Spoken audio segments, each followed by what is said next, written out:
TSN. This is OverDrive with Hayes, Noodles, and the O-Dog on TSN 1050.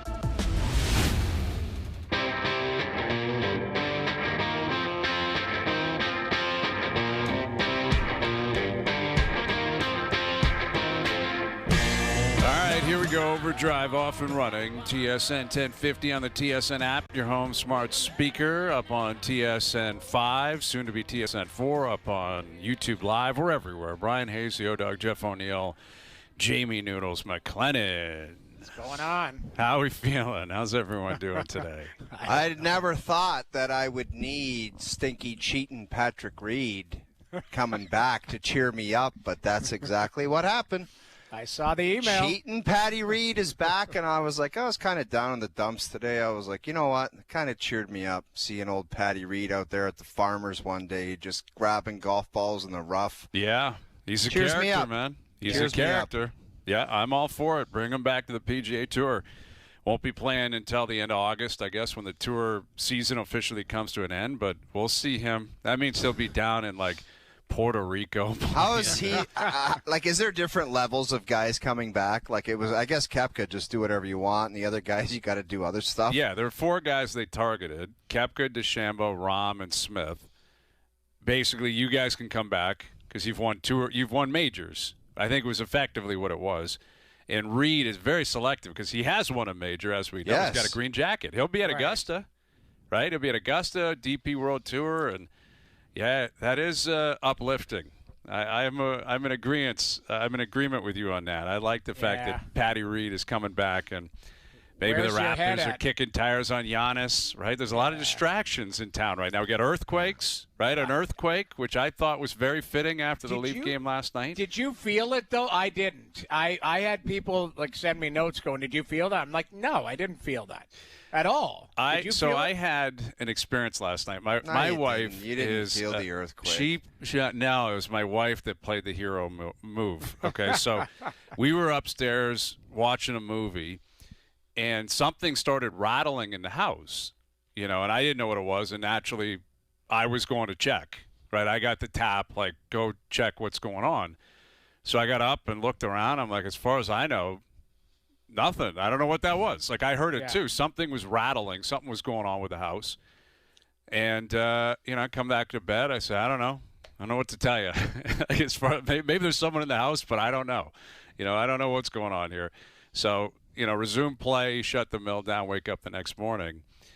And I get woken up with my wife going right at me. It was an earthquake, and I knew it was an earthquake. Oh, yeah, and I'm of course. like, of course you knew it was an earthquake. Scientist, all of a sudden. Yes, hearing a little rattle down the hall, Seismic. immediately, she always knew it was an earthquake. I love it. Yeah, I'm like, I don't Maybe it think was just so. somebody downtown slamming a door somewhere, and it shook the earth, Hazy B. Maybe that's what it was. Yeah. Do you think Craig Berube's strong enough to do that? I don't know. Who would cause the earthquake? It's a great question. Berube, Tree Living, Matthews, I've got one. the fans. Who do you have? Fan base jumping off the bus all at once. Caused an earthquake Boom. last night. Pissed Caused off. an earthquake. I was saying to we were on the panel, I said, what's this guy going to be like tomorrow? And I said, because I tell people, you are the pulse of Leaf Nation. Okay. Tell me what is going on, because I know how I feel. You're going to share your feelings. Hayes, what do you feel? Well, there's nothing positive to feel, if that's what you're asking. There's nothing not at positive. all. It was as terrible of a homestand as you could possibly have. I think Mark Masters tweeted out last night, that's the worst homestand since 84-85. Wow. Yeah, like they only the third homestand of a 5 or more games where they went winless through all of them. Both of the other homestands were in 84-85. We know what happened that spring. They drafted Wendell Clark first overall. That's how awful the Leafs were in 84-85. So when you are doing something at home that can only be compared to the 84-85 Leafs, it's really sickening and pretty awful. And unfortunately, it was somewhat predictable. I mean, that was the game. I think after they got beat up by Vegas, got beat up by Colorado. They had their little leaders meeting and all that. They got their doors blown off last night. You know, I didn't think Wall played great, obviously, but Buffalo was better. Buffalo, they outshot them, outchanced, everything across the board. And, I think ultimately you're 8 points out of the playoffs, and they're just not a very good team right now. They're not a very good team. Oh, what did you make of it? You know what? It just seems like the way the schedule is this year and the amount of games, it just seems like if you don't have jump in your legs it seems like it's just the speed game is what's working this year. Yeah. Like just the back-to-backs and the schedule. And when you get teams like Minnesota and Colorado, even Vegas, I mean, they're a big, strong team, but they can move out there. They can move. And the Leafs just seem to not be able to keep up. It seems like the other team's skill always like dummies the Leafs. It's like Quinn Hughes and then Jack Eichel and then Rasmus Dahlin last night. It was like they have no answer for it. And they seem like they can't keep up. They get just – when that opposition cycle gets started, they have no answer for it. They're a mess in their own zone. I mean, their coach after the game was like – we got to find a way to keep the puck out of our net. Yeah, they scored 4 goals. It's true. I mean, that's the goaltenders too. The goaltenders too. But we talked about this yesterday, guys. Like, Boston Bruins just looked themselves in the mirror last year and said, this ain't it. This ain't working. I don't know why everyone's so bent out of shape that's more than likely the outcome here. It's like, and I found it weird. I heard Craig Button saying the window of, like, contending. Do they really contend? Is that what they did the last 9 years? Were they contenders? They won 2 rounds. Well, you could psych yourself into believing it. You know, they were a really good team. Okay, you know what? Yeah.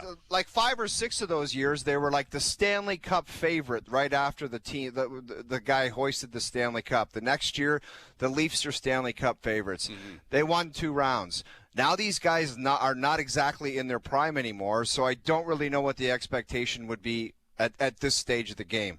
So it's all going to come down to who's got the stones to make the proper assessment and say, even if this team does get in the playoffs, they would get shellacked by somebody. Shellacked. So I don't know who's going to make that call. Like, it's just, I don't know. The Boston Bruins did it. I'm pretty sure the Toronto Maple Leafs should be doing it. And there was talk yesterday, maybe just like another Stetcher-type move. Wrong. Like another Troy Stetcher type of nibbling around the edges move is not going to do anybody any good. No, I'll admit I was the guy who said it, or at least alluded to it.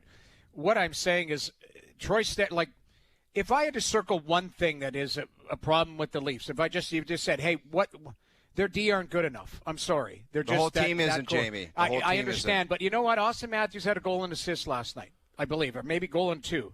Like, he looked like he was buzzing. Like, if they could keep it out of their net, like, they scored 4 goals. I don't think their D are good enough. They don't get out of their zone. They get hemmed in their zone. They get running around. They had some bad bounces. The first 3 goals, They gave up 4 goals in the first period. One got called back. Off a skate, off a stick. 3 went off their own D-man. But my point being is, if you look at that D-core as a whole, where would you think they would fit in throughout the league? Would they be the top? Would they be the middle? Or would they be the bottom third? Well, I know what I'm very clear. It's the bottom third. I mean, that's a rhetorical question, Noodles. You know, right. We all know the answer, right. and we definitely know the answer without Chris Tanev. Correct. Right? Like the fact is, Tanev's their best defenseman, and he's out. Nylander is probably their best forward at creating offense on his own, and he's out and has been out for a while. And prior to being out, he was playing maybe the worst hockey of his career. So those 2 guys are going to have a factor on things. But yes, I agree with you, Noodles. And I think what's happened this year is, a lot of the guys that we're relying on, they've just taken a big step back because of where they are in their careers. Maybe it's the scheduling, which points to what you're saying.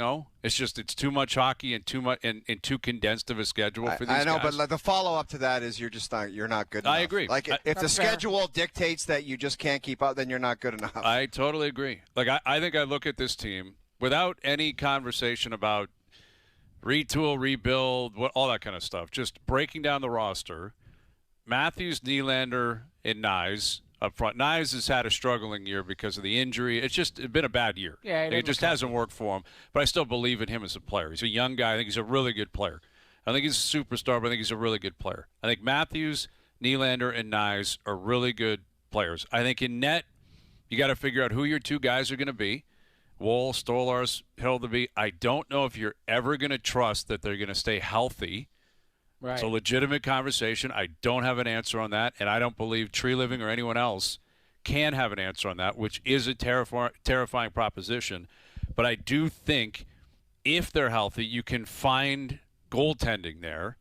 So if you have some goaltending and you got a few forwards, okay, that's 5 players. Right. There's 18 that dress every night. That means, do the math. There's 13 guys. Do the math. that you got to kind of figure, and that's, it's not fair to all of them to lump them all together. Bobby McMahon's having a great year. Ekman Larsson's been good. Cowan's a rookie. This is what should be expected. He's a 20-year-old trying to figure it out. There's going to be ups and downs. Simone Benoit is a 6th defenseman or 7th defenseman on every team in the league. So that's just what he is. Whether it's the Leafs or Colorado, it's like, all right, you can plug him in there, play him 15 minutes, and you'll be fine. But there's 7 or 8 players in the middle which generally separate one team from the next in this league. Yeah. That's where it's not good enough. That's exactly right. You look at Minnesota coming, or even like the Vegas Golden Knights. It's like they go from Eichel to Stone to Hurdle to Marner to Barbashev. Dorofeyev. Kolasar sneaks Kolasar, it's like they're impact players that all do different things, and there's just too big of a drop-off, and you're exactly right, Brian. But you know what? You're 100% right. Like, we can sit and pick apart. But they just went and got Rasmus Andersson, who's a top-pairing defenseman. They've got Noah Hannafin, who's a top-pairing defenseman.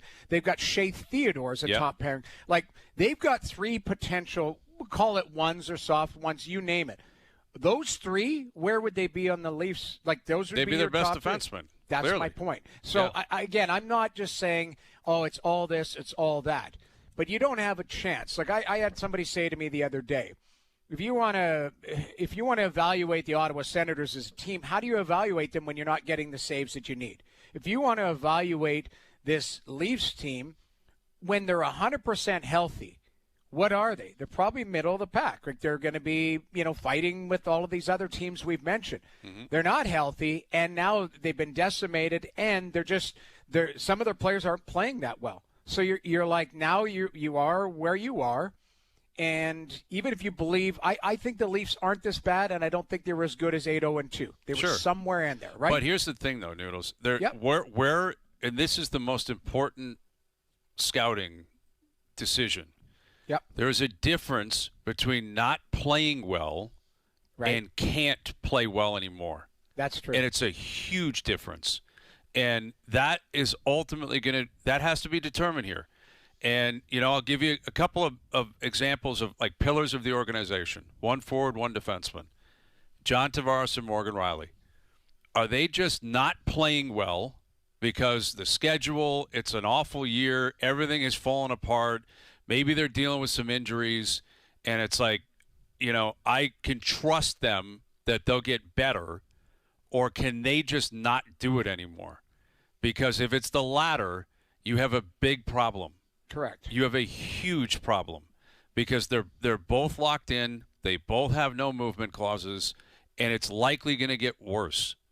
And that's where the trouble starts in the future, right? Like, right now, we're just getting going. I just had a chat with Doogie. I'm like, Doogie, you've never dealt with this before. Like, buckle up, dude. You've never done a 29-game grind to the finish.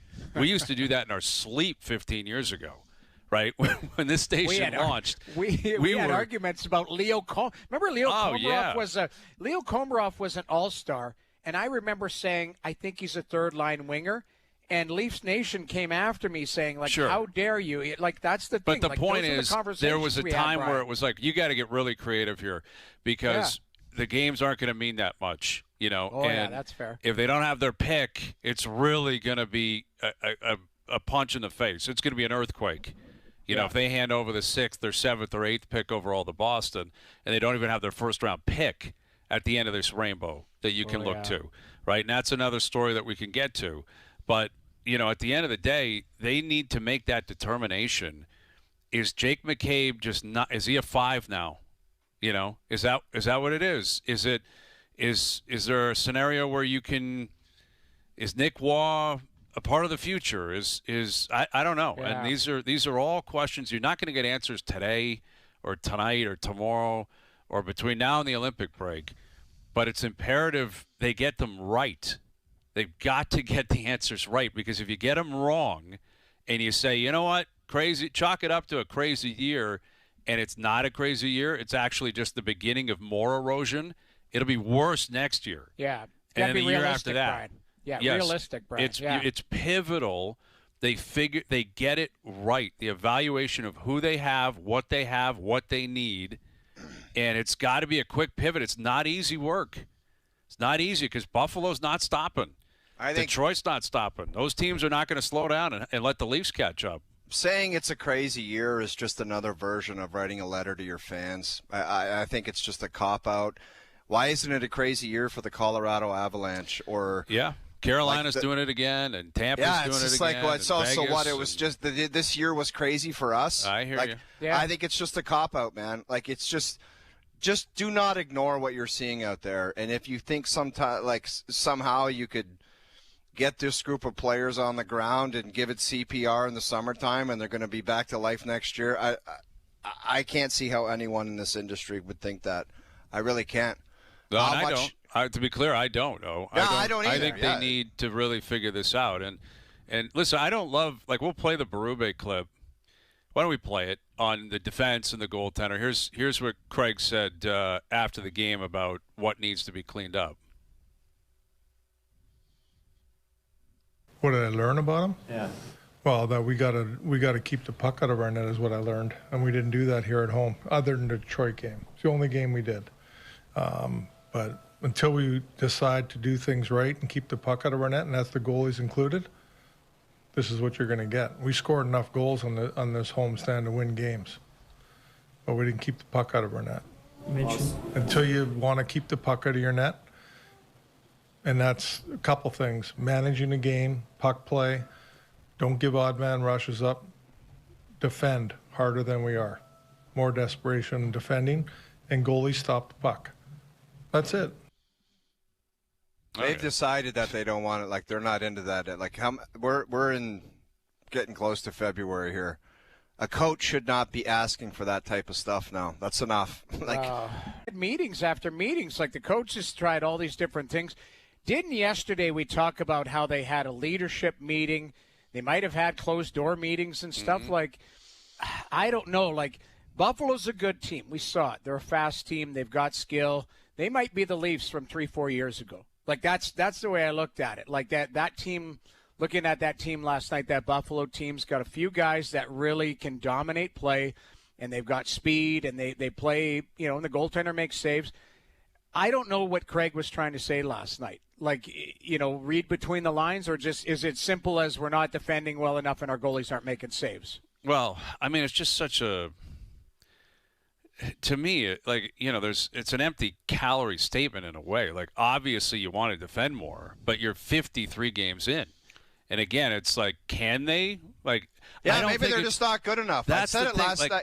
I said it last night about the Rangers when they wheeled through Town Haze. It's like they were garbage. They couldn't. And I'm like, maybe they're just not a good team. And that's maybe just the assessment you got to get to. It's like maybe. Yeah, unfortunately. Like, I can't do 29 games of no effort. Why aren't they, it's like they're look at their numbers. They're 32nd in shots against, 32nd in slot shots, 32nd in rush chances. Yeah. Dead last in every single category. Yeah. That would speak to a lack of ability and the coach not being able to figure it out. Now, that coach cannot get this team to top 5 in those numbers. No coach ever could. But I think Craig Berube's, again, I feel like deja vu where we were a month and a half ago. Doesn't he have to take some responsibility for this? Like, he's a coach. They're dead last in everything the coach is responsible for. How they stop getting, how do you give up 32nd in rush chances, slot chances. Did you see that? 31st in cycle chances. Is that the Mike Kelly tweet? Like Yes, that is, but it's not a tweet. It's not an opinion, Noodles. It's no, it's it's a facts. fact. It's sport logic. I get that Yes, stuff sent to it's me a daily. dead fact.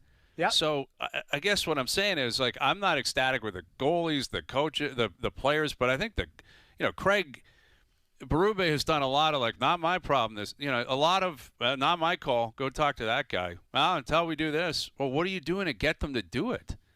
Like, is he doing anything? Are they changing anything? Their pairs are always the same. He's got Matthews, like Domi and McMahon on that line. They just can't defend. Unfortunately, they can't. Wow, they can't defend.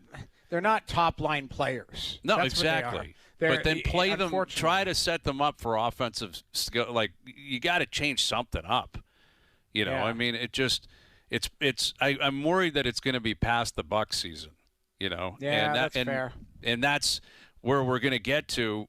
That is also going to be tough, I think, for a lot of Leaf fans to digest. Is they're not going to come out and give you a rah Rocky speech. It's not how they operate. It's not how the organization operates. It's not how any of these players are wired. You talking about the players coming out? Yeah, I mean, because I've noticed, I wish someone came out and gave a McKinnon this or a McDavid that, or someone came out and snapped, or someone went out and just broke a stick over someone and got suspended. You got it last night. You got it last night with Matthew Nyes, but that's as close as you're going to get, where he said, I haven't even looked at the standings. I'm not confident that we're going to make it. That's the top of the mountain for that kind of comment. Like delusional more than anything. You know what I mean? Like it's basically, yeah. And I also don't believe it's true. I think it's another way of just kind of saying, go talk to someone else. I don't know what else to say, but I believe in the room, and I get it. You're going to say I believe in the room, and they got 29 games left and all that. But I'm just saying, if you're bracing for someone to lose it and snap and show that they're so pissed off, that's just not likely to happen here. It's not their DNA. No, it's not. But I mean, if you're looking at it, like, what do they got left? 6 games before the break? 4. Sorry, these 4, and it ends in Edmonton. But the other 3 is what? Seattle, Vancouver, Calgary, and then into Edmonton. I mean, we always set these goals. Like, it's got to be 3 Dude, or 4, we set goals for this homestand. Didn't you guys? Yes. Well, how many games was the homestand? 7 out of 5? 10. 7 I said 7 out of 10, and they got They got a 1 spot. A 1 spot. That's Louis Domingue territory. Yeah. Not the best. That's trouble. Not the best. No. It's, I mean, again, everything's must-win territory. We were talking about it on the panel last night. It's must-win territory. It's January, but you're looking around. They woke up today 8 points out. Ottawa wakes up today not playing. They're 10 points out. Like, it's a mountain to climb. What you need to do is go on that 8-0-2 run to get 2 points back again. That's really what you need to do. And that's it's crazy. Yeah, I don't know. I mean, it's getting closer, though, to flipping to the other end where you're like, what are they going to do here? Well, I mean, I don't think they can bottom out to get that bottom 5. Their pick is top 5 protected. Right. I don't see that happening. I don't know how that would happen unless they shut 1 million guys down. Right. And that would be, you'd have to tell your coach, the GM would be in on it. That's an organizational decision. I don't see them doing that. But, at some point it's going to get, if they keep going down this road where it's like, all right, they're not making up 8, 10, 12 points with all these teams. They got to jump over teams. Right. When do you just start discussing the draft and acquisitions and all that? And it comes at you quick. Like, it comes at you quick, man. It comes at you quick. Yeah. All right, role play coming up. We've got Chris Pronger on. He'll give his take on, the Leafs and where they go. We got Sam Reinhart, who's obviously going to the Olympics in a week. So we catch up with Sam. And these Giannis report that he's good to leave Milwaukee. Right? He was Mr. Milwaukee there for a while, and now they're brutal, and he's like, I'm good to go before the trade deadline. That's how that league works, man. Just get me out of this. I'm not doing this. Yeah, exactly. Yeah. And I guarantee he's dying for a trade before the deadline. Like, don't keep me until the summer because now it's out. The cat's out of the bag. Trade me. Like, get me out of here now. When you come out and say that, like, just make it easy on everybody and just do it because although the organization might, like, the old saying, there might be something better in the summer, just Who wants the crowd, everything? It'll be miserable, man. Yeah, it will be. It will be. That leads me to believe he probably does get traded, and it's maybe moving in that direction already, and that's why it's just getting out. You know, like they're kind of, it's like a soft blow to Milwaukee, like letting you know before, like this may happen tonight. It wouldn't even be shocking to me. So Giannis could be on the move in Milwaukee, and maybe the Raptors are kicking tires. I doubt it, but it's possible. So role play coming up. OverDrive continues. TSN 1050 and up on YouTube Live.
Now, back to OverDrive with Hayes, Noodles, and the O-Dog.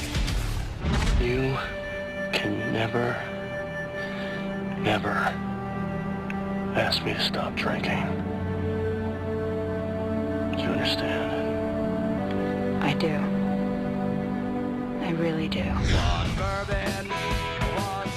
All right, role play level of concern. Probably a game we're going to play a lot. You know, there's still 29 games left. Like, there are a lot of games left, but it's just the Leafs. That homestand was so bad. Pathetic. Like, it was so bad. Yeah. And even the Detroit game, they got a point in the third in overtime. Detroit just lapped them around the rink. Like, it, I thought Dude, they played. like it happens. They just get skated into the ground and they can't move. And for everybody that keeps tweeting me John Tavares' stats and say he's not he's not the only problem, obviously. But when the pace picks up, you guys all had to have him back here. Regardless of the price, he can't keep up. He literally can't keep up anymore. So stop with this garbage of he goes on the power play for 2 minutes every power play. That's why he's got points. 5-on-5, he can't keep up. Riley's got points. Like, Morgan's got points, and defensively, Morgan Riley is a disaster. I mean, there's no other way to put it. Unfortunately, it's an absolute mess every single game. Name me a player on that roster who's had a career year. Bobby McMahon.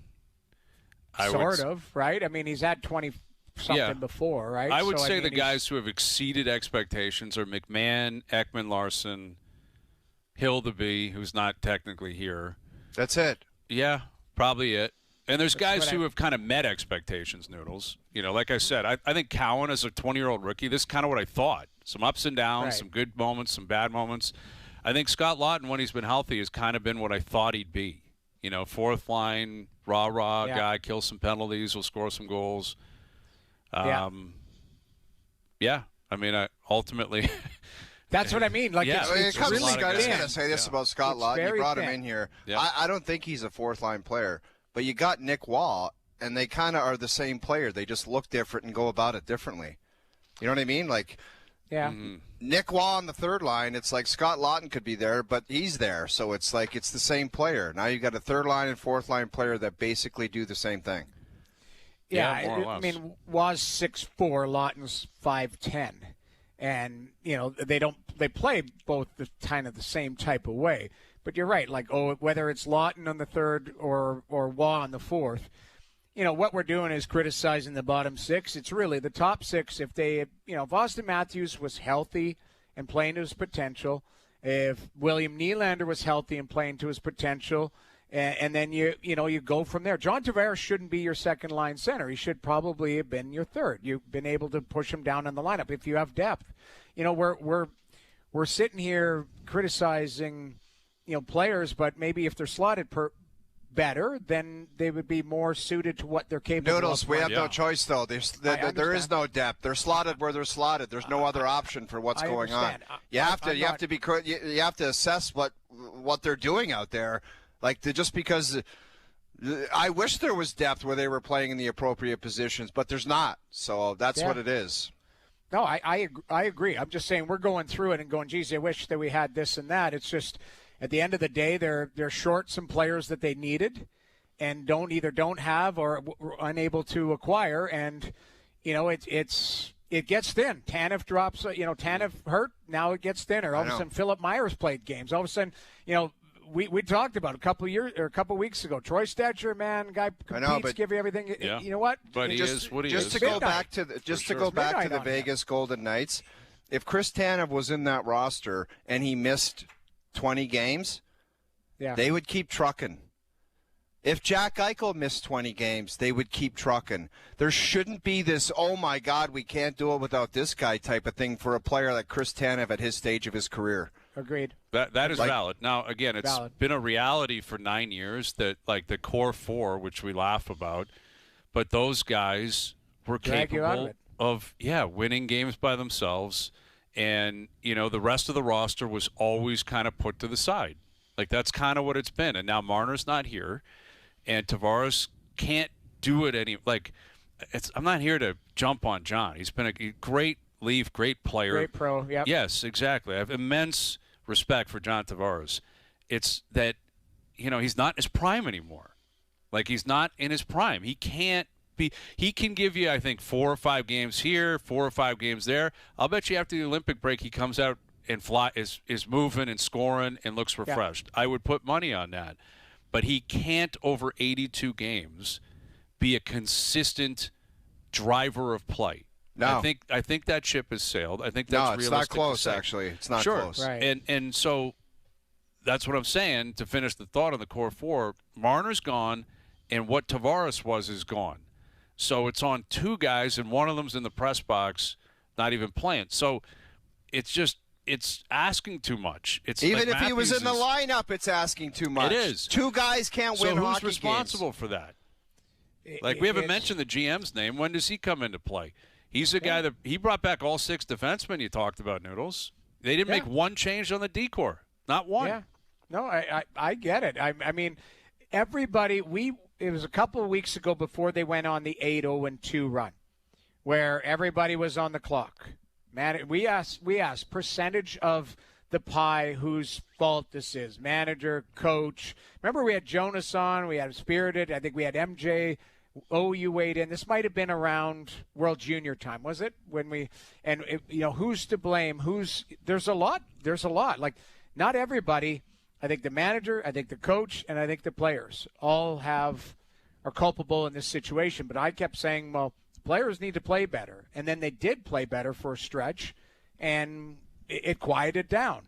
Now it's getting noisy again because you go 0-4-1 at critical times, and now you're 8 points back. And rightfully so. I'm not saying it shouldn't. Don't get me wrong. I mean, again, yes, they need to play better, but it's like what Berube said. Like, you just got to defend better. Like, that would be great, but it's like saying you just got to skate like Bobby Orr. Well, no, you can't I'm do just that. saying. I watched Max Domi make a backhand saucer in the middle of the ice. I agree with you, and get picked off yesterday.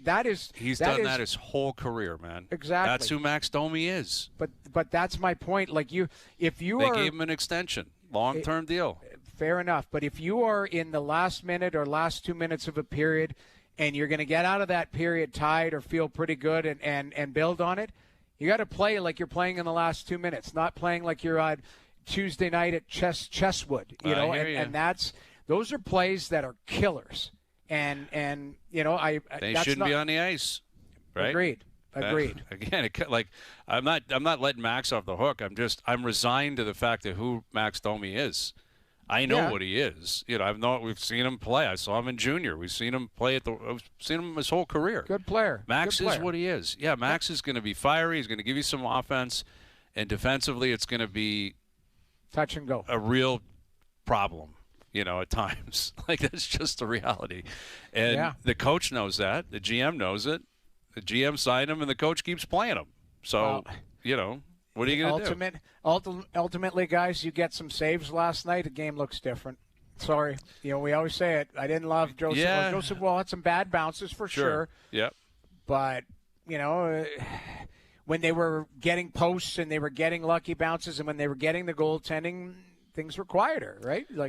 And that's I'm not laying it all on that. It's a big part of it. Like you mentioned Tampa yesterday. Someone tweeted out the Vasilevsky numbers over his last January. 21 starts, get a .935 save percentage. That's why they win. It's that simple. Is Tampa maybe better, deeper? Yes, for sure. But they're not the 85 Oilers. There's an example of depth, guys. They've missed Hedman for a bunch of games. Keep winning. Yeah. Points out. They had Paul at the start of the year for 2 months. Nick Paul gone 2 months. It's like doesn't even faze them. Right. That's Kucherov started the season poorly. Like keep in mind, like Kucherov took a while to get going, but like that's one situation where like that team when they're healthy on paper, I thought they were a top-tier team. I agree. I agree. When the Leafs are healthy on paper, I still think they're in the muddy middle. I think they probably are too. I think they're better than 0-4-1. We've established that. I agree with all that, but. I'm just saying, I'm proving your point about the importance of it. Yeah. Vasilevsky's still maybe the best in the world, and he's playing like it, and it's like they can't lose. And exactly. I think but you can't ask Joseph Wall that, again, it's the Craig Berube. Well, just go play like Vasilevsky. You can't. You're right. It's not that easy. Like, well, you just got to defend better and, make more stops. Okay. Yeah, I know Joe's going to point to this goal. This is a bad goal. This is a dagger right here. The Quinn goal goes through the body. Yeah. It's 5-3 at that point anyway. Yeah. Morgan Riley eats a minus on that, but that's the goalie. Like that one, sorry. Didn't love that goal. But I come back to that game last night. At any point during that game did you think that they were going to win? Like I thought at 2-1 Matthews is scoring, and he was flying. I thought he had jump. I thought at the end of the period where they gave up that whatever it was, the 3-2 goal. That's over. That was concerning for me. Yes, because they had Big allowed time. 4 Over. goals in that period. They just got they had the callback goal.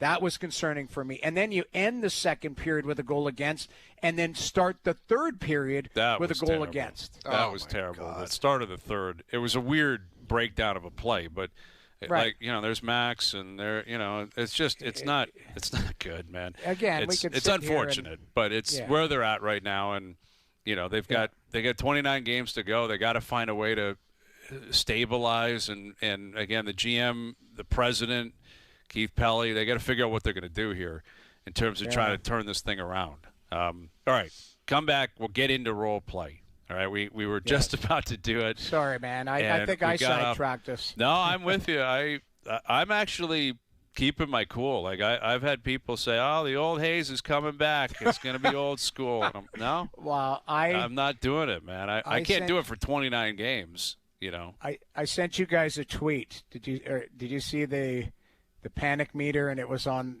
Chief's head? Craig Berube's head is a perfect image of the whole operation. It is. It was the crazy. homestand. That head is the homestand. Where it's jarring to look crushed. at. I'm sorry. Yeah. It's still upsetting. It's upsetting to see him. Very uncomfortable to look at a human being who is so damaged, and yet he's so tough, and he's just going about his business and talk. He didn't miss a game. Didn't miss a press conference. I'll go talk. Yeah, what do you got, guys? Where's Mark Master? Hey, Mark, what do you got for me? What? It's incredible how tough he is. He is, All right, role play coming up. Sam Reinhart, Chris Pronger, Best Bets OverDrive continues. TSN 1050 and up on YouTube Live.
Back to Overdrive with Hayes, Noodles, and the O-Dog.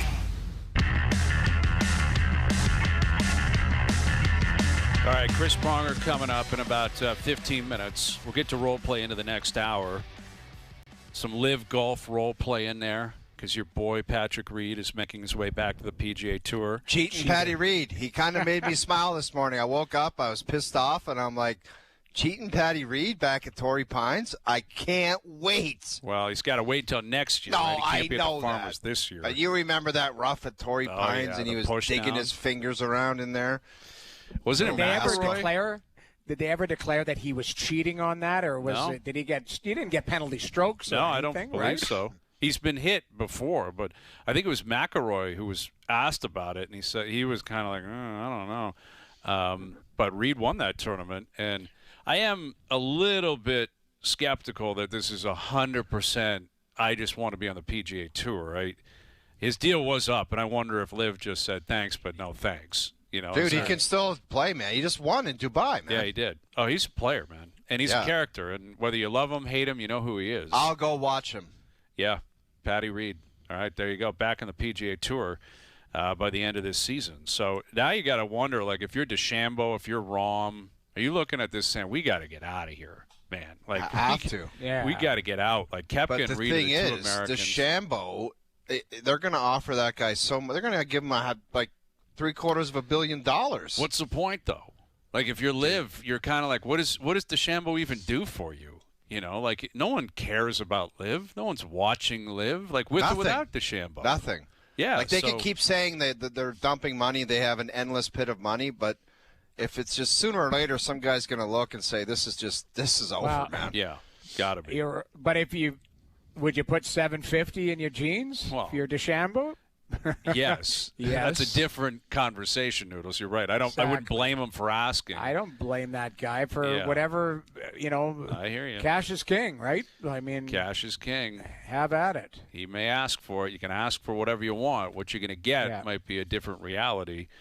But, we'll see. It's a wild scene. We got to get to some of those farmer picks. We'll do it in the next hour.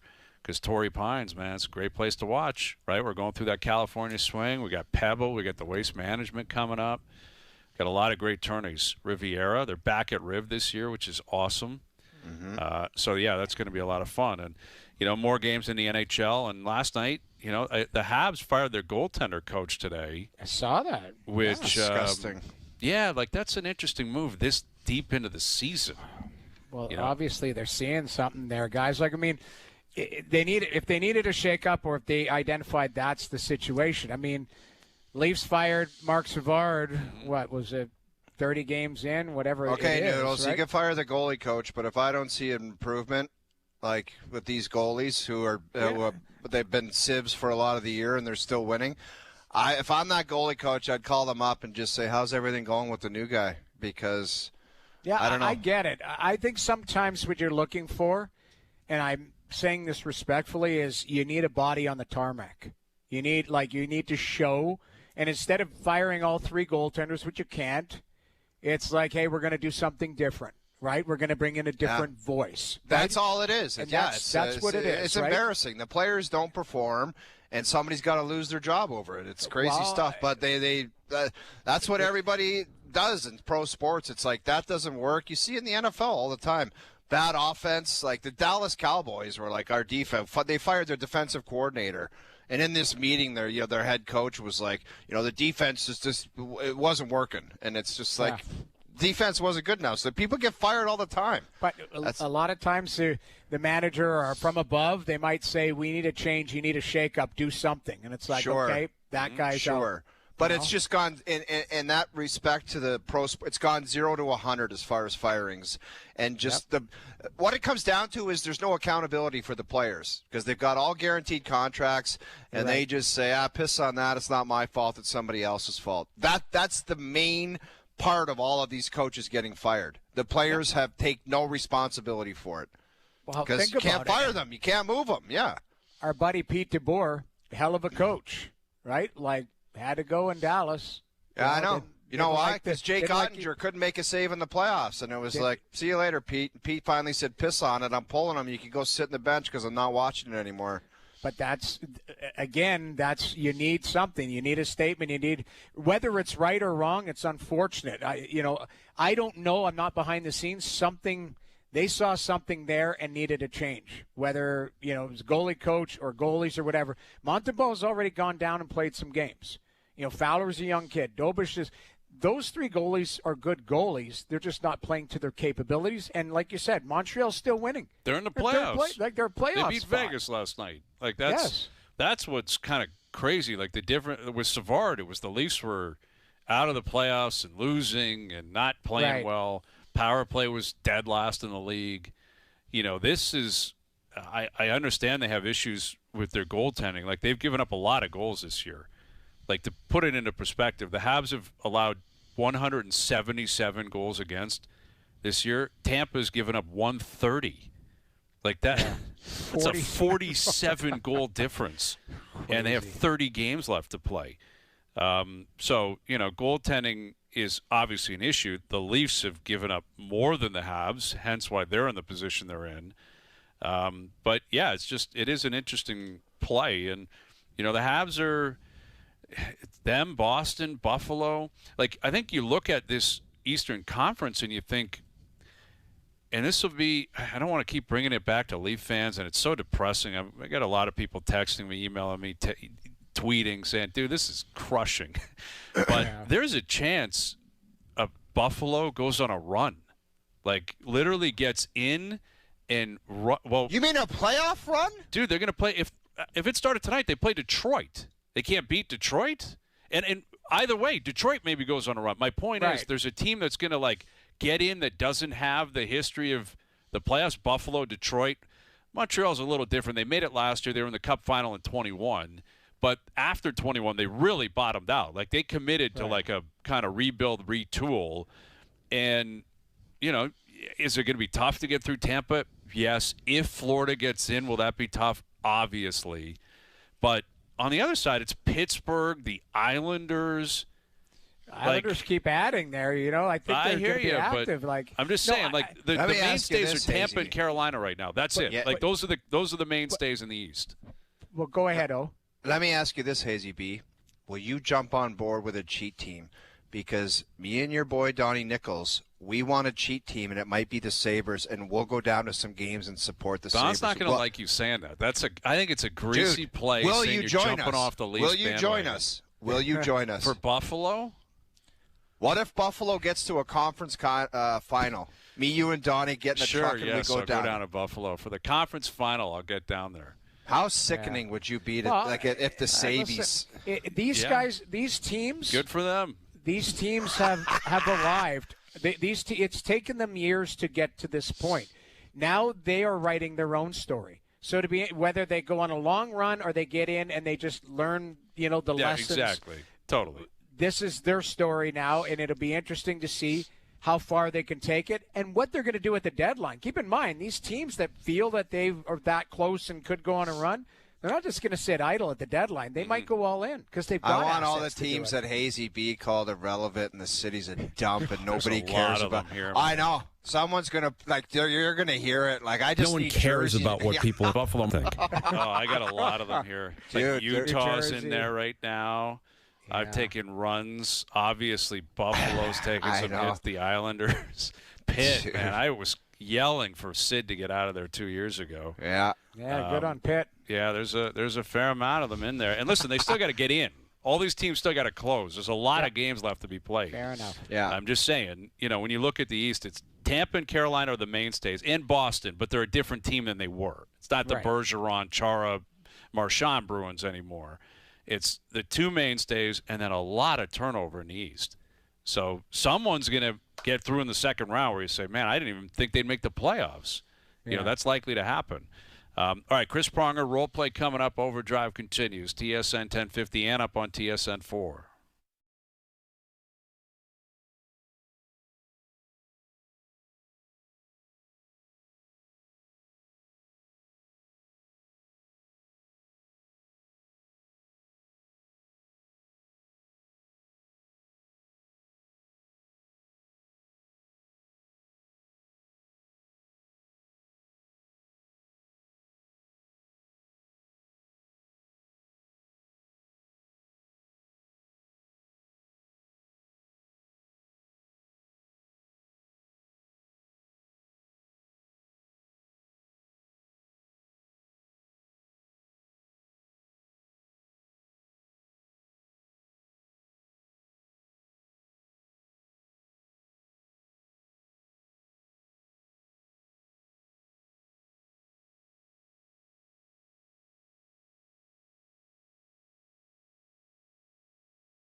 This is OverDrive with Hayes, Noodles, and the O-Dog on TSN 1050.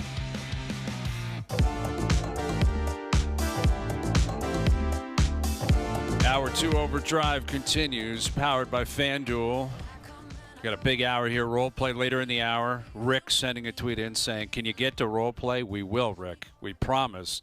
We'll get to role play at 5:30. I want to get to role play. Yes, we will. We will. We're going to do it, Ricky. We're doing it, Rick. Yeah, we'll do it, Rick. We'll do it for Rick. For Rick. For Rick. Rick in particular. And We'll add in Rick as a level of concern. I like that idea. Yeah, Rick. Rick, as a level of role concern. play is a level of concern now, so we'll add you into it. Is that higher than Nick Cage? It's or higher just than Nick below? Cage. Nah, it Rick can't be. for No, it Rick can't for be higher role than- play is higher than Nick Cage. Okay. All And right. boys, I want to give a little shout out to our buddy Mike Zeisberger, who's listening from 30,000 feet in the air. Nice. Thank you, Zeiss, for Zeiss, tuning we in. love it.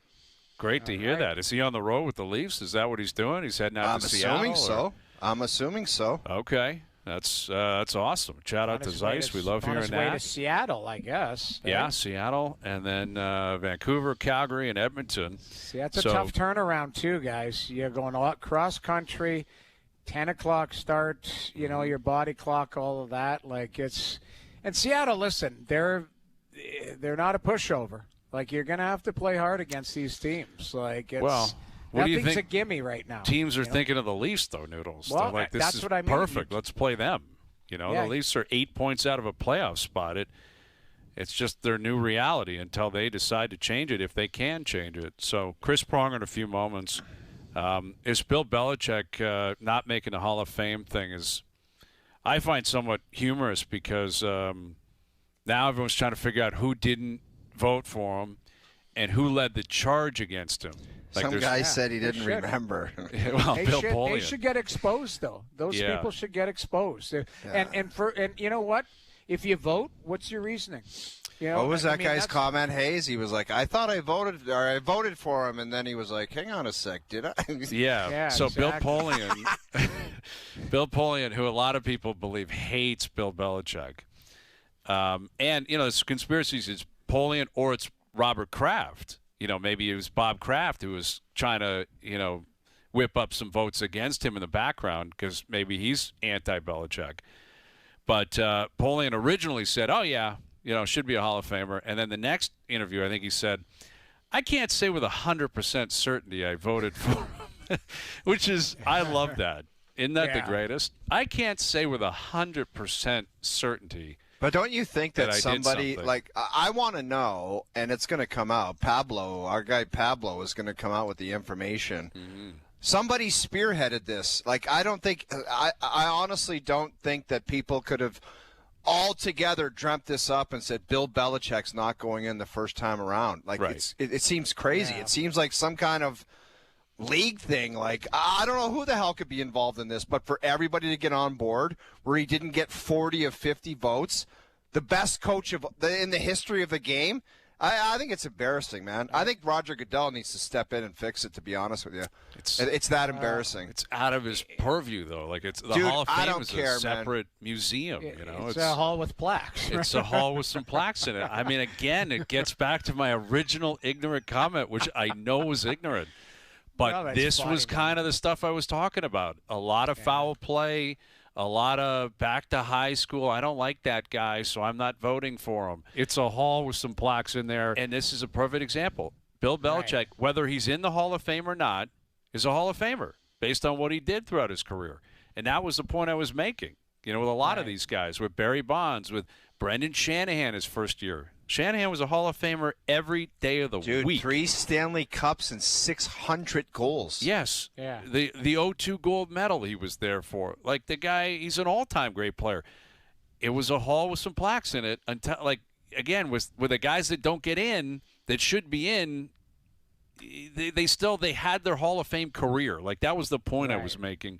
It sounded, it was ignorant. It was a poor choice of words. It's a hall with some plaques in It there. was really, it's I was not ignorant trying to, denigrate the I know, hall. but it's still a an beautiful ignorant place. comment. It's a great museum. It's a great experience. I'm a huge supporter.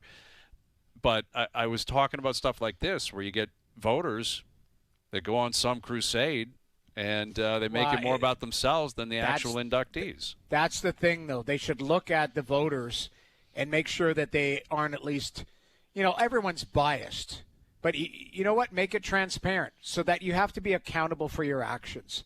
They do it like I vote for Hart and all of that. My votes are right there. You can see them, and you can just agree or disagree. That's the difference. But at least I put time and thoughtfulness into it, and it's not a vindictive situation. This sounds like it's vindictive for people that are scorned because they've had a personal experience with Belichick and they didn't like him. Yes. And it's like, I don't like the guy, so to hell with him.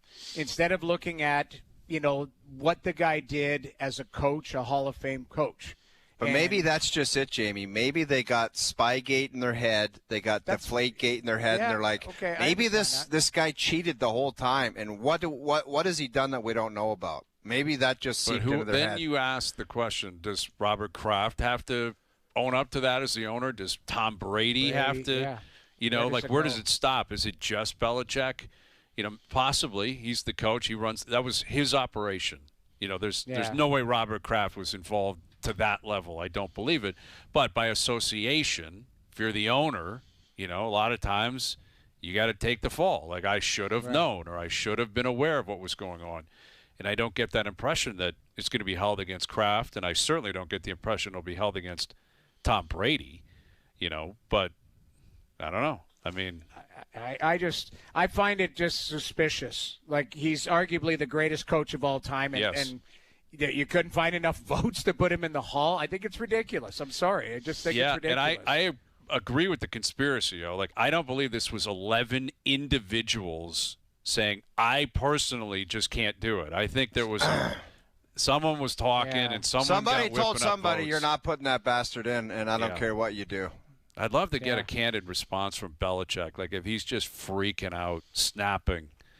We actually have a guy right now with us who was a first ballot Hall of Famer. Yes. You think Prongs would have lost it if he didn't get in on the first ballot? Well, there was probably some people chittering and chattering. That guy broke too many people's arms, and I didn't like that, so maybe I'm not voting. He was suspended 9 times, I think, too. Disgusting. Think of that. If some of the guys that well, I didn't mind it. It was my teammate, so I had no problem with it. Here he is, Hall of Famer, Chris Pronger. Prongs, how would you have responded to not getting into the Hall on the first ballot? You know what? I feel just the same as Bill Belichick would. At that stage, it's out of your control. But from what I've been reading, there's been a lot of Deflategate and cheating and all the things that have kind of been brought up from the past. And I don't know if that played a factor in the conversation or if it was just they don't like the guy, they harboring a grudge or what have you. But you certainly look at his resume and go, well, that's a first ballot Hall of Fame coach. Mm-hmm. Yeah, no doubt. Well, I mean, Prongs, do you believe in transparency? I've always believed, like, if you're voting for something, your vote should be on the docket. People be like, Rick made this vote, and yes or no, whether you agree with him or not, there should be some form of accountability for the people who are garnered the responsibility of putting people into the Hall or voting for all-star games and that. Shouldn't there be transparency with this? Absolutely. In today's day and age, there should be. And for most of these awards now, there is. I'm not exactly sure why this isn't, if they're trying to protect whether it's the integrity of the vote or the voters themselves. I'm not sure, but they should be. I've seen a few of the voters in this situation come out and say, I voted for him. I haven't seen anybody come out and say they haven't voted for him. Yes, so exactly. That's the interesting part. I'd love to see, and then for them to give their reasoning why, whether it was one of those, situations that I talked about, or if it was just something else where if it wasn't, the cheating scandal or the Deflategate or whatever opportunity you have to vote against them, if that's not the reason, then I don't know what else there could be. No, there's nothing else. Whether you consider him a nice person or not, that's got nothing to do with the fact that he knows how to win, he knows how to coach, he knows how to teach. And at the end of the day, it's about wins and losses in that league.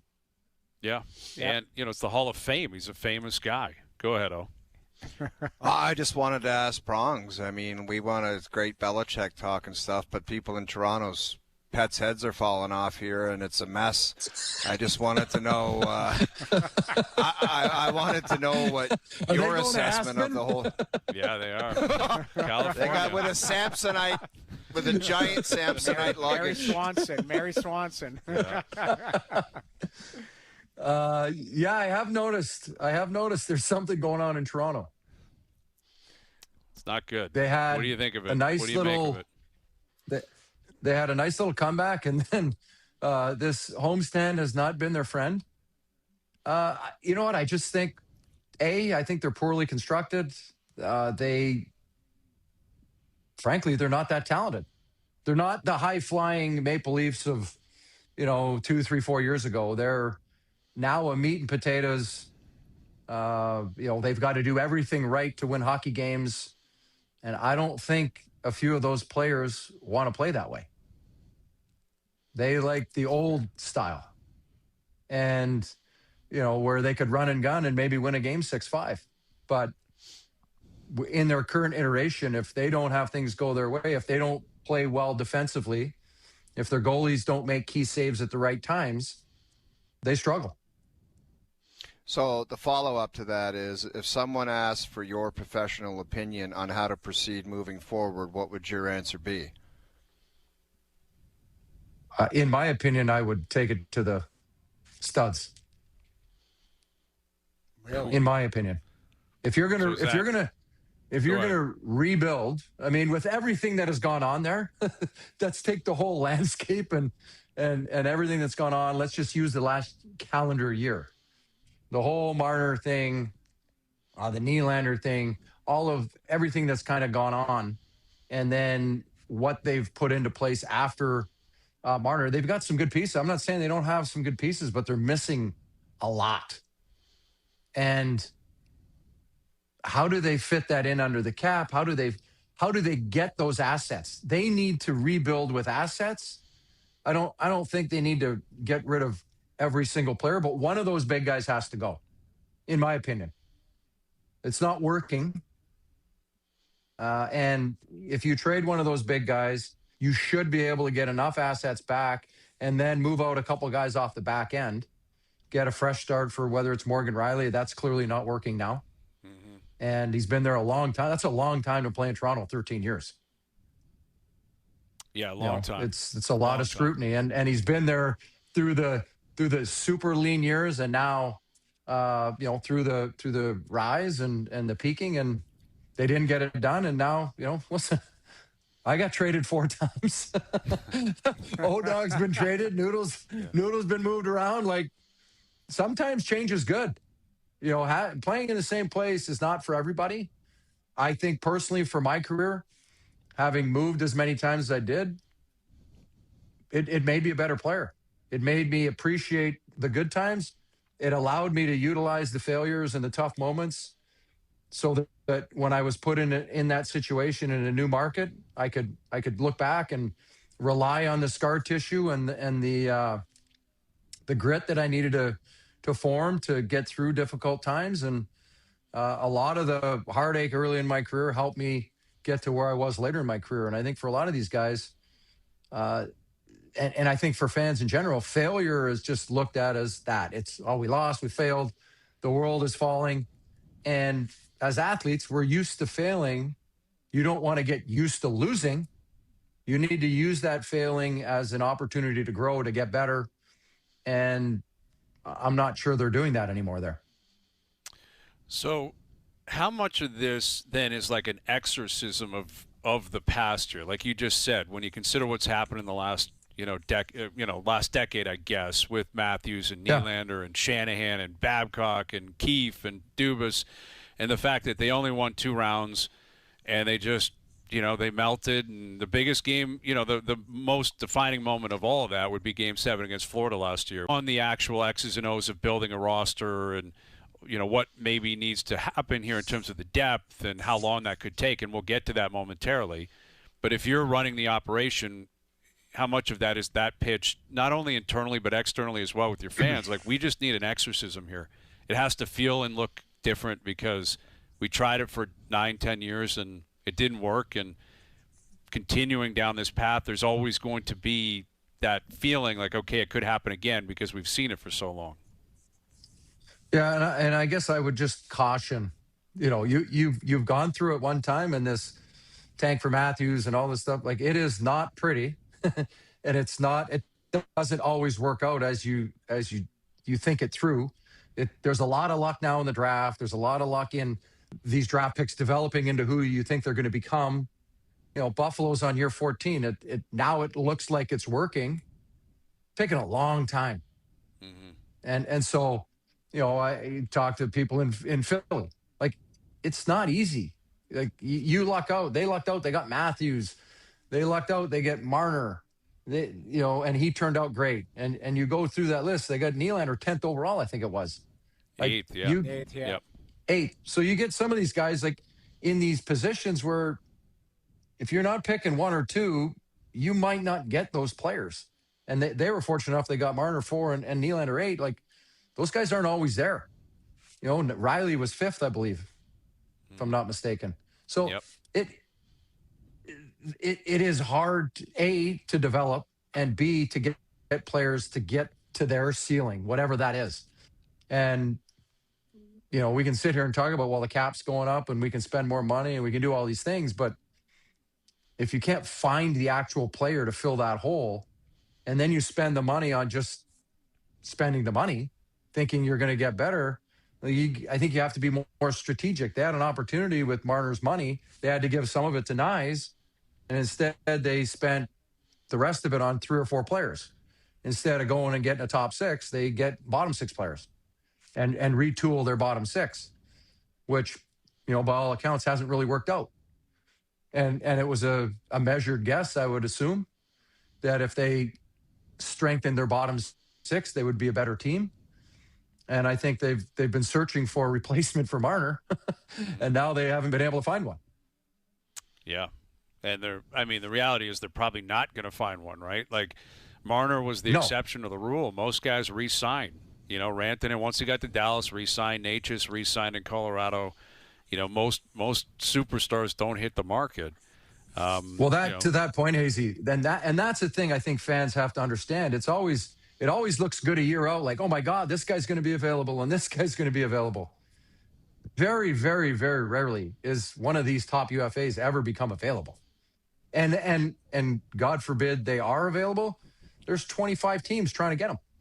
Mm-hmm. And then they get their choice of where they want to be and where they want to go and where they want to live and who they want to play with.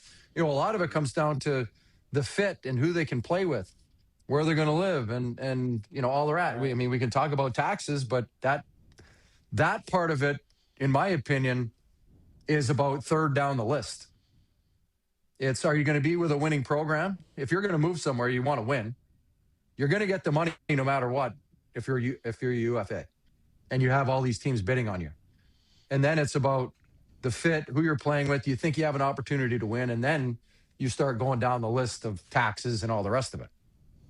So Prong's quick question here about, say you want to make some decisions. In today's game, the player, a lot of them hold the cards, right, with the moves.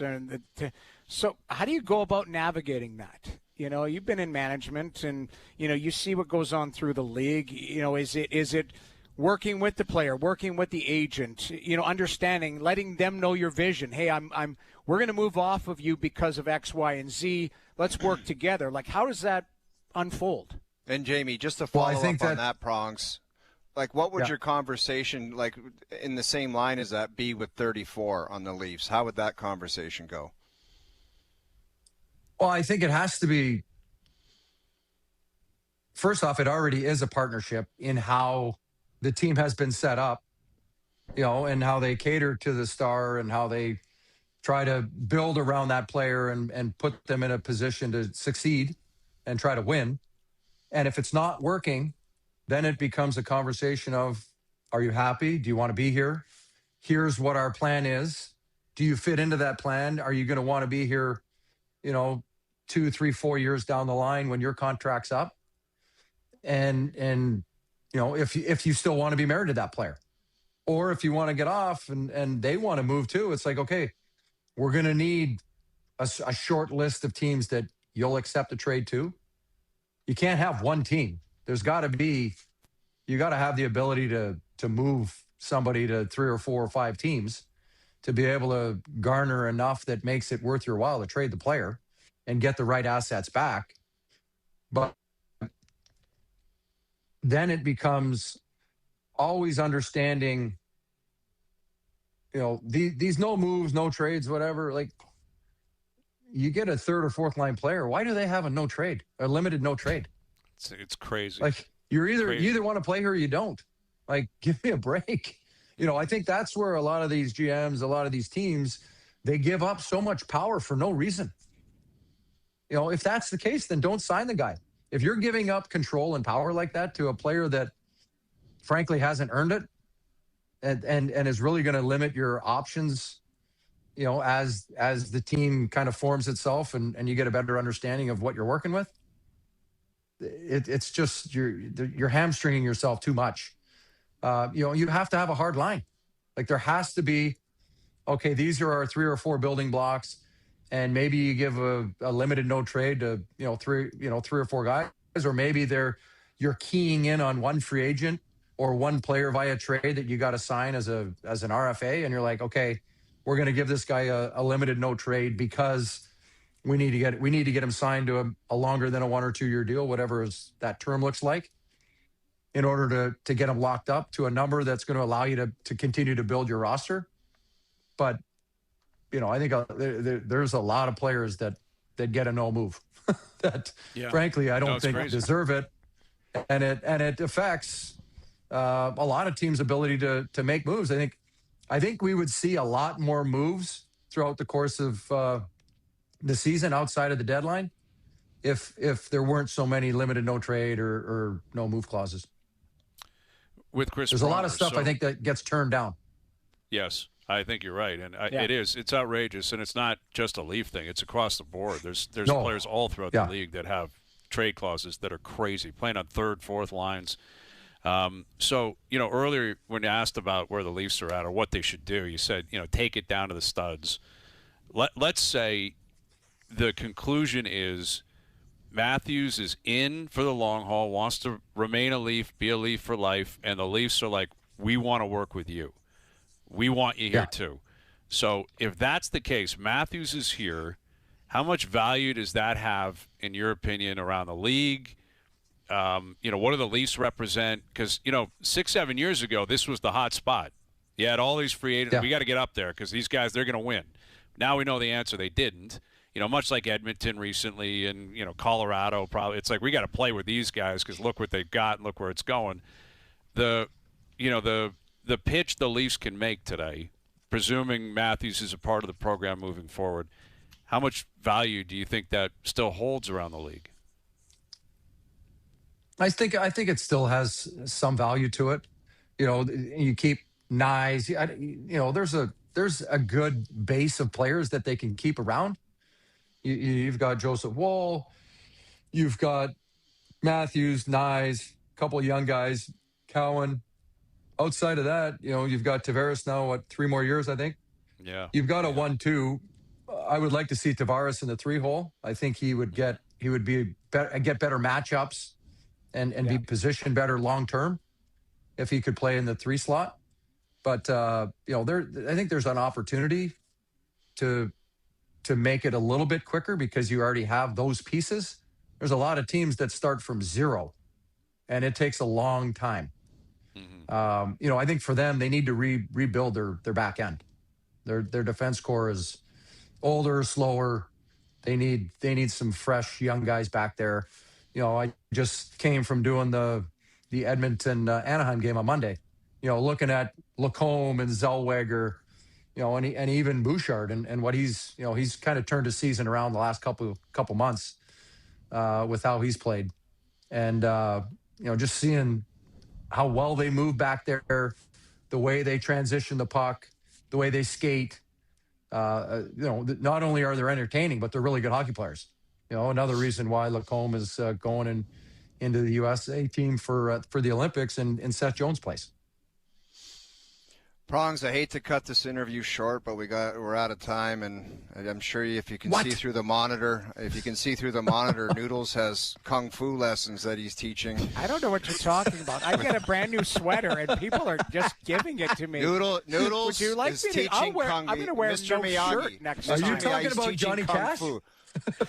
What's wrong with this? I get a new sweater that it's like a beautiful sweater. Beautiful. It looks like And it's got a tie attached to it, and it's gorgeous. You're teaching kung fu. Prongs, you are literally, just so you know, you are giving an unbelievable answer about the Leafs. This guy is texting me going, "Are you wearing a karate outfit?" That's what O says to me. And I go, "What are you talking about? I'm wearing a sweater." And I go, "No, it's a sweater." He goes, "You look like Mr. Miyagi." And I'm like trying to keep a straight face as you are literally going, "Yeah, I would take the Leafs down to the studs. I would do this and that." I'm trying to keep a straight face. And O's like, "What the hell are you wearing?" I'm wearing a sweater. I'm going to go back to just wearing like my. I love it, Noodles. I love it, support man. Well, I do. People are messaging me support going, "Are you wearing Steph's Joe blouse?" from the bridge, when we Like, come back from Steph's break, blouse. just put under Noodles, put Sensei. Sense. Put Sensei. Yes. and is Steven that, Seagal. That's what I look like. Yes, I you look look like Seagal. It is. It's Seagal. That's it. Is that silk? All right. What is that? Is that silk? It is. It's He's sweater. a kung It's fu master, man. it That's is what they so wear. I love it. comfortable. It just arrived in the mail today, and I was so excited to put it on. About 3 minutes into the show, people are messaging me like, "Are you wearing Steph's blouse? What do you got going there?" I'm like, "Oh my God!" Like people are noticing it. I love it. Nobody ever notices. I don't pay attention. love Like it. I usually. We talked about it yesterday, Prongs. O has said that he hundreds of times on this show he's not worn pants, just is sitting there in his underpants. Yeah, but No you one don't get sees to it. see that. No one sees it. Thank you. Noodles, the whole show, I've been looking for you to look to the left and just go, "Tara!" Noodles, say konnichiwa to Prongs. He's a trendsetter. He's a trendsetter. Konnichiwa. Konnichiwa, Prongs. All the best, Prongs. Domo Konnichiwa. Great seeing you. There he is, Chris Pronger joining us. Hall of Famer, Cup winner, one of our Oh, favorites. man. All right, we got to get to role play level of concern. We or do. Rick We're doing is going to it. kung fu chop us right in the head. Yes, exactly. Noodles will give him private lessons. Hiya! Sensei. All right, role play next.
Now, back to Overdrive with Hayes, Noodles, and the O-Dog. You can never ask me to stop drinking. Do you understand? I do. I really do. Role play for real this time. No messing around, right? We're going to karate chop these role plays right here, right now. It's go time. Sensei gets to go first every time. All right. Okay. Yes. All right. We're going with Noodles first here. So, Joe, we're changing up the order here a little bit, right? Which that happens, right? A ninja, they're very decisive. That you never know when they're coming. Oh, And God. when you answer, confirm, or deny, or whatever this is, It's role like, play. Role play, whatever you say your level of concern is, you got to go like this. Yeah. All right. Steven Seagal, I was watching, It's what was on the other day? Hard Under to Siege. Kill or Under Siege. Okay, yeah. With Tommy Lee Oh, Jones. yeah. It's such a great movie. Dude, It's no, It it's is. not, man. But you It's watch him now. phenomenal. You watch him now. It is outrageous. He's big and fat, Yeah. and a guy walks towards him, and he'll stick out his finger and like throw the guy on the ground. The best. It's so staged, though. It's so ridiculous. Oh, yeah. But I used to love. My favorite Seagal movie was Hard to Kill. He was in the hospital, and he was like come out of a coma, and they're trying to kill him. He's So wheeling good. himself down the hospital with a broomstick. He's on a gurney. He can't move his legs, and somehow he finds his way out of the hospital. Like, it's an outrageous It's movie. such a great movie. Out for Yeah. Justice is an all-time. Oh, Stop yeah, it. that's- We got to do role all-time play. great. We got to do It's out so for good. for All right. justice. Moving on here. Oh, you're playing the role of Not I'll. Oh, Sensei Noodles. is. Yeah, Sensei. You're playing the role of Maple Leaf fans. Maple Leaf fans. What is your level of concern you're not going to make the playoffs next season? Oh, next season. Rick Bushwood. 6 Bush Light, 6 Bud Light, and I love them, tall boys. Okay, here's why I'm going to say this, because if they do something right now, there is an opportunity. Everyone's going point to Boston. That's all I've been hearing for 2 days. Boston. Boston has a chance to make the playoffs this year. So maybe you do that. You do some sort of a, adjustment if you don't make the playoffs this year, and you go right back at it. So that's why I didn't go Rick or I didn't go Nick Cage. I think that's reasonable. I do think they need 2 or 3 new defensemen. I don't know how you do that. I don't. Yeah. I don't know how you do that, and I think you need to make you need to – I mean, I don't know how they find a couple new forwards unless they're young. That's the thing. Like, if you're making trades, you pick up some assets. Real deal impact forwards. Yes, which I don't – none of the guys we're talking about trading, the McMahons, the Lautens, the Nick Waws, the Ekman Larsons, none of them are getting like a 22-year-old stud who can play. No, I but just don't think it's going to happen. But I think what you need to do is you give yourself an opportunity here, figure out, like Prong says, who's staying, who's going. I look at Stan Bowman, and again, you've got the Golden Goose and Draisaitl there, and but he McDavid, trades. Yep. You're right, but he trades for, Howard. He, Savoy's in the system. You get Roslovic for $1.5 million. Like, you start to nip and tuck. Like, he's rebuilt his minor league system. It takes some time, but you can do it. That's my point. You Yes. can do it by having a good. Now, you need to have something to sell to those people. Roslovic didn't sign for $1.5 million because he just wanted to live in Edmonton and enjoys the winters. Right. He wants knew the what he was signing opportunity. up for. Exactly. A winning program. Right. Yeah. So that's the difference. But right now, I think you can do it. That's my point. Okay. You're playing the role of the NFL ratings. The NFL ratings. What is your level of concern? The Super Bowl lacks the star power to set new ratings records. I'm going to go Stevie Caldwell. A couple of whiskeys and 5 or 6 beers. Okay. It's a great matchup with these teams. You're getting a rematch of a bunch of years ago with Seattle and New England, but there's no Mahomes, there's no Hurts. It just doesn't seem like it has the characters where everyone's like the Super Bowls where everyone's just dying to watch the Super Bowl. Yep. I don't know. I really don't know if it has that kind of vibe with this cast of characters. No, I can't deny that. I mean, like New England, they have the history of Brady and Belichick and all that. That's not who they are right now. You know, like Vrabel and May and a good defense and a bunch of offensive players that are really not household names. Yeah. Not a huge, sales pitch. And then on Seattle's side, the Darnold story is very compelling. It is, but the he's Sam sex Darnold. appeal's not there. Yeah, it's not like, even if it was, if the Rams won and it was Matthew Stafford, you're like, all right, now we're talking. Like, maybe he'd win the MVP this year, maybe his, second Super Bowl. Where does that launch him into all-time categories?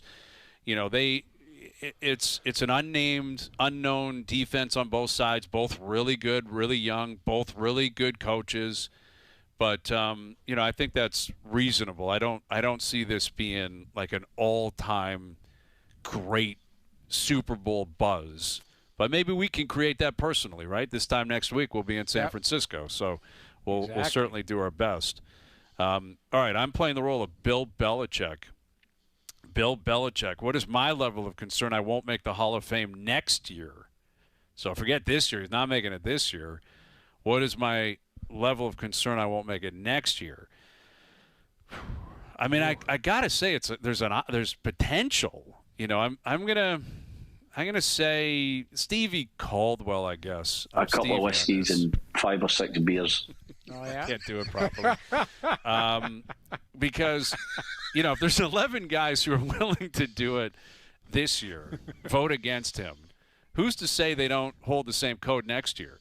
Like what, it's just a 1-year penalty? Who made that determination? Right. And how can you trust all these guys that are anti-Belichick Hall of Fame? Maybe it carries over next year. Maybe there's a story that comes out this year about other stuff he was doing throughout his career, and they say, well, we're going to hold that against you too. So I think if I'm Bill Belichick, this has got to be a shock to the system. Maybe he was prepared for it, but I don't think he would have been, once, Brian. I don't think he would have been prepared for that. I bet you was a total shock. Yeah, maybe not. And this would be something, like, it's kind of crazy we're talking about it like it's a House of Cards episode, like Bill Polian or Robert Kraft or something, like finding a way to get the word out to certain people to whip up votes against Belichick. But we live in the era of conspiracy theory, Brian. I do believe there, I don't say it's a high percentage, but would you rule it out that there was some back channeling? There has to be, Noodles. There's no way, in my opinion, 11 people, as I said earlier, came up to their own decision in a bubble without anyone swaying them that Belichick's not a Hall of Famer. And it just, wow, what a coincidence. We got 11 guys. And as Prong said, the best part is because it's a silent vote, everyone can just pretend they voted for him. It's like Big Brother. Everyone comes out, they're like, oh, I gave you my vote. Yeah, it wasn't me that didn't vote. Like, because how would you know? Everyone's going to claim they voted for him so that they get the stink off them and they don't have to worry about any blowback. Transparency. That's what pisses me off. We need transparency. Well, it's just like Big Brother. The sneaky rats are out there saying, I'm going to vote this guy off, and then they go in the back room. They just totally it goes both ways, right? It goes both ways. And now, like, outside of Polian, who's saying, I can't 100%, with 100% certainty, tell you I voted for him. So greasy. That's so good. What is the percentage of certainty, Bill? 80%? 60%? Like, it keeps going down every day. By the end of the week, Bill Polian's just going to come out and say, yeah, I voted again. Like, I would actually appreciate that. Yeah, I don't like Bill Belichick. Yeah, I didn't just come vote out for and him. say it. Just come out and say it. I can't stand him, have the and I didn't stones vote to for do him. it. Have the stones to say, I didn't vote for him, and here's my reasoning why. Exactly. I don't like him, and Spygate, and Deflategate, and I think he did this, that, and the other, and, chew on that. Yeah. Yeah. All right. Well, we'll see. We're going to be down there next year. It's the next week. The honors, all the Hall of Famers are going to be around, and everyone that's going in. See, Eli didn't get in for a second year either. Second straight year, Eli Manning not in the Hall of Fame. But is he a slam dunk? Like, no, I think this is reasonable, dunk, right? personally. Like, he got the 2 Super Bowls, which were great. I think they're more amplified because of who he beat, Belichick and Brady, both times, which is incredible. Right? No one could beat Brady and Belichick, but Eli found a way to do it.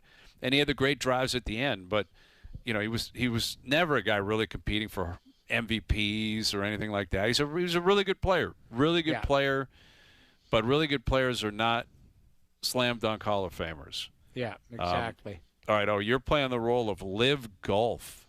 Live Golf. What is your level of concern? You're slowly crumbling and will cease to exist in 3 years. Play it. You can never, ever ask me to stop drinking. When guys are starting to punt on it, they know it's going down the tubes. Like they just like they know it. Like as good as golfers as those guys are, I can't stand the whole production, the leaderboard, the outfits, the whole music, and it's nonsense. And I think they're starting to realize it, and they're trying to get back. They're trying to get back while the getting's good, and they don't want to be an afterthought later on, 2 or 3 years down the road. Like you look at a guy like Tyrrell Hatton. Where's his game going to be 3 years from now? Right. It might not be as dialed in as he is right now. Like it is his time to kind of. If I were him, I would jump ship. He's a good player, Tyrrell. Dude, he's really good, and really he's a character, and he's always swearing and making a scene. But people love the guy. He's just a great PGA Tour character. But I think that they understand. And as I said before, I understand there's an endless pit of money. But sooner or later, somebody just looks at that and says, I'm tired of my money getting dumped into it, and that's enough.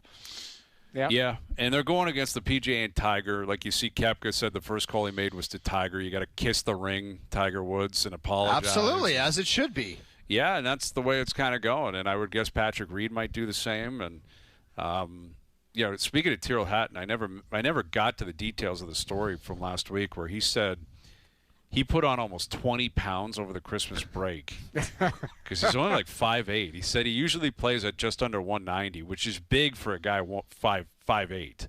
Yeah. But he was pushing 208, almost 210, and he had a Guinness tap put into his house for the holidays. Oof. So that's a dangerous play, man. Guinness. 20 pounds over a 2-week span? Yes. He said he could barely move. He said his swing was like John Rahm's. He couldn't rotate. Like he said he got out there and started practicing. Didn't pick up a club. And it was a great, great piece because he's just that's who he is. You know, like he parties, he has a good time, and you know, that's kind of how he operates. Yeah. All right. One more on the fly here, Noodles, for you. All right. Noodles, you're playing the role of your new shirt. What is your level of concern you will be taken out of the rotation moving forward? Well, hang on, you got to do this first. Play it. Just play it. You can never, ever. I'm wearing this. Ask me to stop drinking. I love wearing it. This. You know, I'm wearing this in San Francisco next week, 1 week from now. I love it. You guys will see it in You're person. bringing that thing. Yes. Bringing it to Just San tell Fran. me one thing. Tell me it's like Versace. Is it Versace? It's quite nice. It's quite expensive. I will say. I think it's going to be beautiful in person. When you see it in person, you'll go, it looks a lot different than what you're seeing. I don't know why. Like, it looks good in person. Like, I walked up and I got a compliment right away. Like, I love Noreen, my nanny, like, she was like, love the shirt. I said, thank you very much. Wow, sending vibes out in the house. That's What if we walk into the building in San Fran and a guy just squares up and he goes, let's go. And just like hammers you right in the pills. It's not. People are saying it's a priest outfit. It's all like, if you look at it, like it's a sweater. It's a sweater with a tie built into it. It's pretty cool. I love it. It's actually very nice. I support it. First day in San Fran, it's coming out. Yeah. Wednesday, I will be wearing it. It's Father Noodles. Sensei Noodles, father. I will be wearing it next Wednesday. If you guys want me to bring it to San Fran, I will bring it to San Fran. I love it, Radio Row, If not, I will take it immediately out of the rotation. No. No way. You guys know I wear dark colors. That's it. I ordered a bunch of new shirts and all that. They arrived. I was like, this one I really enjoyed. I threw it on. Felt very comfortable. Got a haircut yesterday, and I'm like, you know what?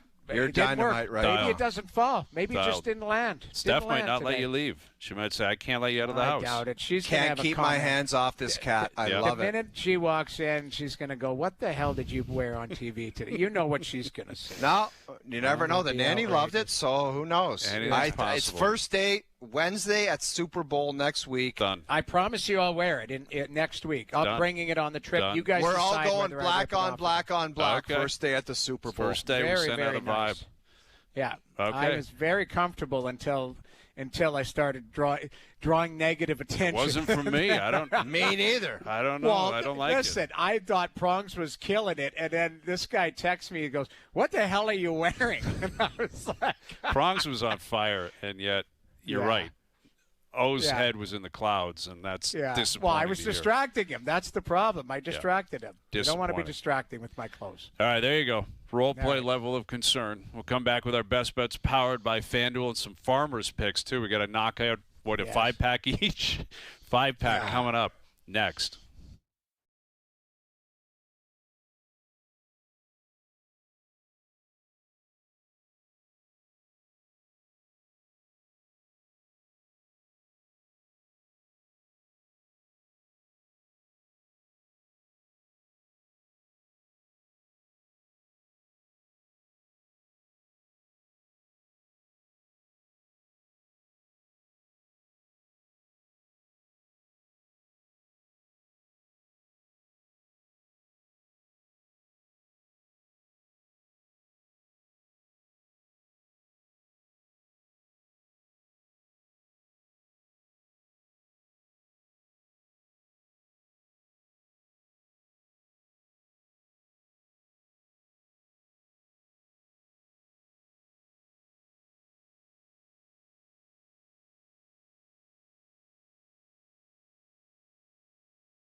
HSBC 7 Singapore on TSN Plus.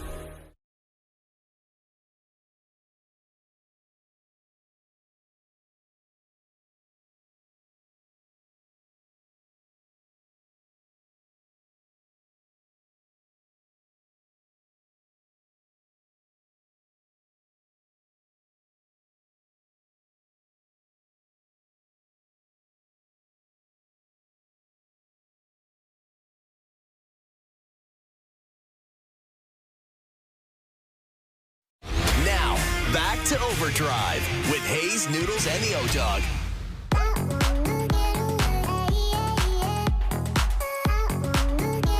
All right, right, best bets powered by FanDuel. Make your picks and assemble a same-game parlay in seconds on the FanDuel Sportsbook app. Raptors Knicks tonight, big game, man, big game. And the Raptors laying points up to 4.5 on FanDuel. I mean, it's moving in their direction, but that's how well they've been playing. They're healthy. Knicks a little nicked up. Lay the points on the Raptors tonight. Best bets powered by FanDuel. Must be 19 plus to play. Physically located in Ontario. Again, check out the FanDuel Sportsbook app for all of your betting when it comes to the NHL, NBA, and also the PGA Tour, of course. And let's fire off some farmers' picks. How do you want to do this? Because last week, go ahead, Noodles. You want to chime in? No, I just want to take control of this. I will be the scorekeeper. Last week, I took my 5 off the hop. This week, it's your turn.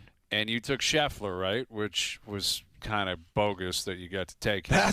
That was 1 for 1 for me. I love it. I'm looking at California guys, sir. I will take Schauffele. Xander's the favorite right now. He's like 13-1.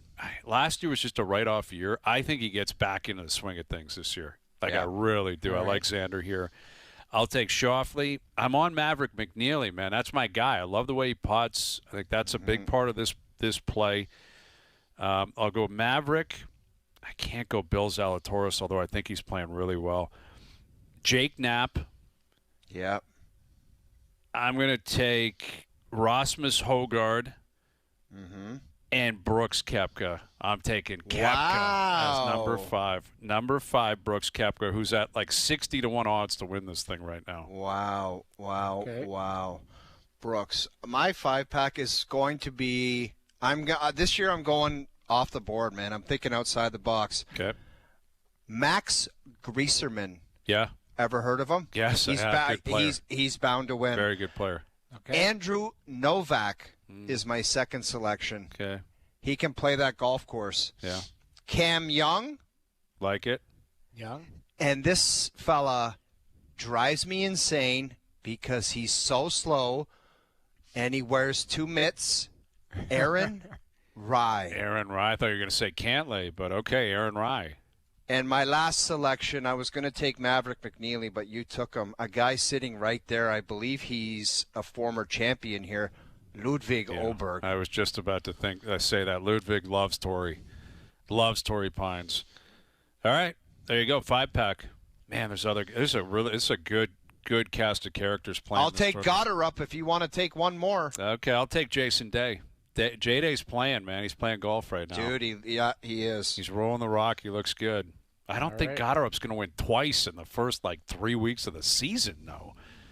All right, give me Bill Zalatoris. He loves Torrey. Billy Zaltz. Give me Bill Zalatoris. You can have one more guy quickly. I'll take Siwoo. Good call. Siwoo's playing well right now. Very good. All right, boys. Good stuff. Great stuff. All right, well, Raps Knicks tonight on TSN and TSN Radio tonight, so we look forward to that full breakdown. We're moving towards the Super Bowl, less than a week, and we're going to be out there. The Leafs are on the West Coast. Let's see, maybe that changes things, right? Yep. Positive thinking moving forward. Very positive thoughts. All right, thanks to everyone behind the scenes for helping out. We appreciate it. Everyone for tuning in today, TV, radio, podcast, web, and, of course, up on YouTube Live. Every show up on TSN's YouTube channel. We're out of here. Enjoy your evenings. Enjoy the games tonight. We're back tomorrow at 4 p.m. We'll chat then.